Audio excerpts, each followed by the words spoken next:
Aynan ish faoliyatimizda ana shunda jamoamizga insonlarni saralab olish ish faoliyatini tayyorlaymiz. Ismlar ro'yxati sizni aynan ana shu bozordagi maqsadli hamkorlaringiz bozori hisoblanadi.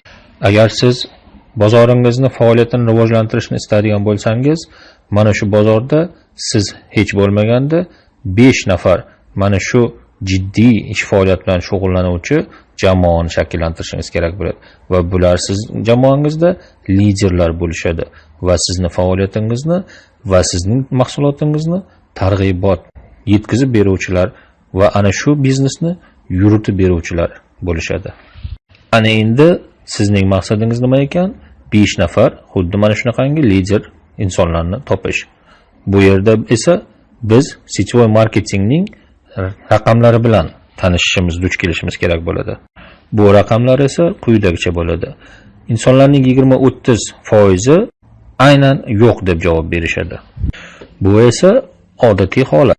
Biz tushunib yetamiz. Bir nechta insonlarni biznesga olib kelish uchun biz bir necha barobar uchrashuvlarni olib borishimiz kerak bo'ladi va bir necha sondagi ko'rishuvlar, suhbatlar, ana shu mulohazalarni yuritishimiz kerak bo'ladi.